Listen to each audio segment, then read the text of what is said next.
Writing effective behavioral goals is key to supporting students in AEDY placement. Let's explore some examples of tricky behaviors and how to use data to write goals that will make a difference.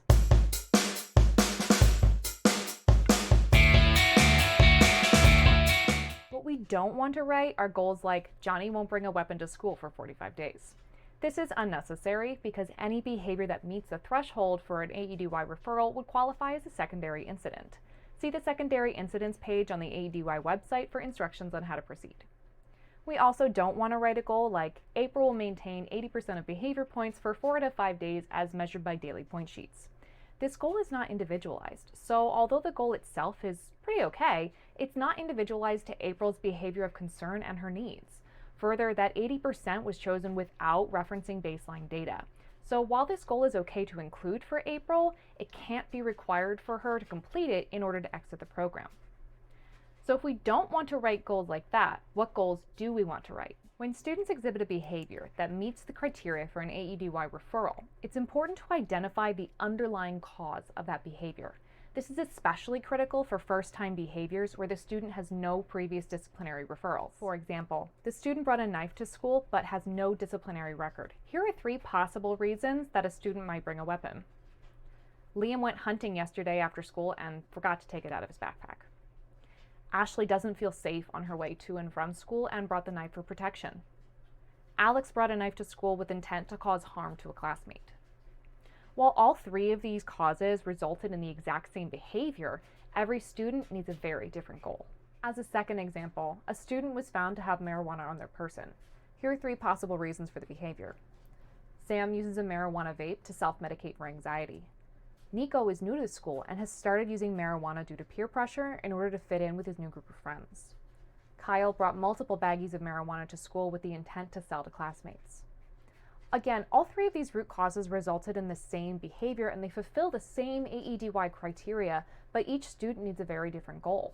Examples like these show why it is key to talk to students and get as much information as possible as part of the AEDY process. So maybe you understand that these could all be potential causes for the same behavior, but how do you figure that out?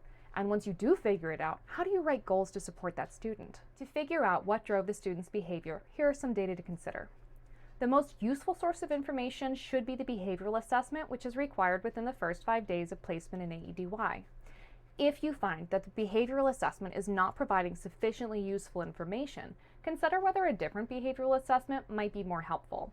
AEDY programs might also consider having a variety of assessments on hand for use in different situations.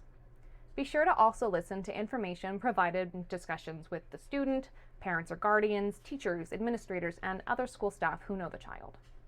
The goal writing team can also reference the student's disciplinary history if they have one, as well as academic assessments and any other relevant documents collected from the sending LEA.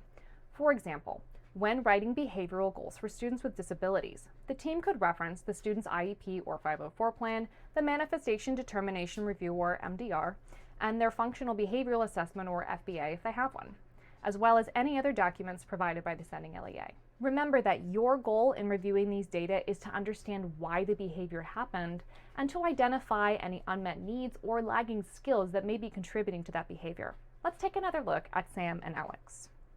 Sam brought a marijuana vape to school in order to self-medicate for anxiety. But why does Sam feel so anxious at school, and what skills does Sam need in order to cope with those anxious feelings? Alex brought a knife to school with the intent to harm a classmate. But why did Alex want to harm a classmate?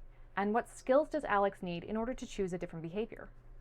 Sam and Alex are examples of how we need as much information as possible to truly understand why the behavior happened, which will help us determine how to best support that child. Now that we have an idea of the root cause of that student's behavior, remember that AEDY is a temporary placement. It doesn't make sense to expect to see the student's behavior at 100% or even 90% by any measure. AEDY is a space to begin supporting the student in making those changes. We're almost ready to write some sample goals. Before we begin, let's look at a few more things. What interventions are available in our program to support the student's behavior? What replacement behavior or coping skills do we want the student to learn, and when will we teach them? How will we measure the student's progress? What's a realistic level of behavior change within 45 days? We'll include these in our student goals, being as specific as possible. Let's go back to Sam. Sam brought a marijuana vape to school because they self-medicate for anxiety. Sam is in 7th grade. Sam's behavior assessment showed that they're struggling with relationships at school and internalizing problems. Academically, Sam has been an AB student in the past, but is currently earning B's and C's. The academic assessment shows that Sam is reading at a 5th grade level. When we talked to Sam at the AEDY intake, they said, "I've been trying, but it's never enough to stay on top of their work. My teachers don't like me, and everything just keeps getting harder." How can we help Sam? In our AEDY program, we have a tiered system of support. Tier 1 interventions for all students, including Sam, are 2.5 hours of group counseling per week, a daily check-in with a mentor teacher, MTSS incentive system for both academics and behavior, and small group instruction. Tier 2 interventions are for some students. For Sam, joining the anxiety counseling group and an MTSS academic support group. Tier 3 are individualized interventions. Because Sam is struggling with reading, which is affecting their academics and partly causing their anxiety, we will install a screen reader on Sam's Chromebook and provide an audiobook for the book being read in English class so Sam can listen and read along at grade level. To support Sam's classroom anxiety, staff will also give Sam a heads up to any schedule changes at the beginning of the day by providing a daily schedule. What do we want Sam to learn? Sam will need to identify and use preferred coping skills when feeling anxious. These are taught in the small group counseling sessions for students with anxiety. Possible coping skills for Sam to choose from are breathing exercises, taking a 5-minute brain break, asking for help in a nonverbal way such as hand raising or flipping over a card on the desk, and drawing in the margins of class notes or sketchnoting.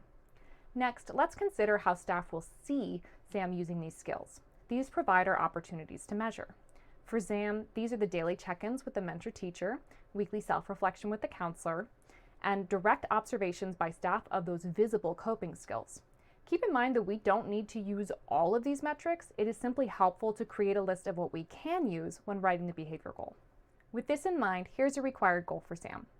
In response to anxiety during class, Sam will demonstrate the ability to independently choose and implement a specific positive coping strategy, such as breathing exercises, a 5-minute brain break, a nonverbal request for help, margin drawing, or sketchnoting, in at least 8 out of 10 documented occurrences over the next reporting period. The final sentence there gives us a metric to know at what point Sam will have met this goal.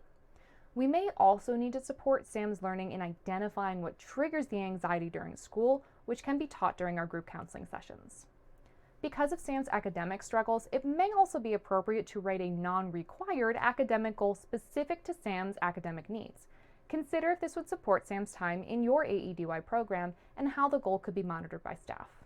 Now let's look again at Alex. Alex brought a knife to school with the intent to harm another classmate. Alex is in 10th grade. The behavior assessment tells us that Alex gets angry quickly and makes rude comments directed at peers. During unstructured time, Alex typically puts in headphones and pretends to work. Academically, Alex earns C's and D's in his core academic classes and is currently taking remedial algebra. In speaking with Alex, we learned that Alex planned to harm student B, stating he knows what he did. Alex would not provide any more information. Student B said, "I don't know what Alex is talking about. We don't even have class together this year." What supports can we provide for Alex? Tier 1 is for all students, so Alex will receive the same as Sam. 2.5 hours of group counseling per week, a daily check-in with a mentor teacher, the MTSS incentive system for behavior and academics, and small group instruction. At Tier 2, Alex will be enrolled in small group aggression replacement training, or ART, and our program will also look to match Alex with appropriate community supports and agencies. At Tier 3, the individualized level, our team will complete a threat assessment if one was not provided by the sending LEA, connect Alex with community outpatient counseling, complete a mental health evaluation, and also provide individual counseling 2 times per week. Alex needs to be explicitly instructed in replacement behaviors. These will be taught during both group and individual counseling sessions and reinforced through our behavioral matrix of expectations for all students. Some possible coping skills Alex can use when angry or upset are use of the resource room, talking to a preferred adult, and listening to relaxing music of his choice. Consider how staff will be able to measure Alex's use of these replacement behaviors. Some opportunities to measure in our program are the number of times the resource room is used, collecting interaction logs from adults, particularly the daily check-in with the mentor teacher, Alex's daily point sheet in the Respect Self and Others column, and bi-weekly check-ins with the counselor during those individualized counseling sessions. With all of that background information and knowing how we can support Alex and teach replacement behaviors and coping skills, we're ready to write our goals. Alex's behaviors warrant 2 goals. one to address potential scenarios where Alex can take time to think about responses, and one to address putting those replacement behaviors into practice in real time. Both goals will be required.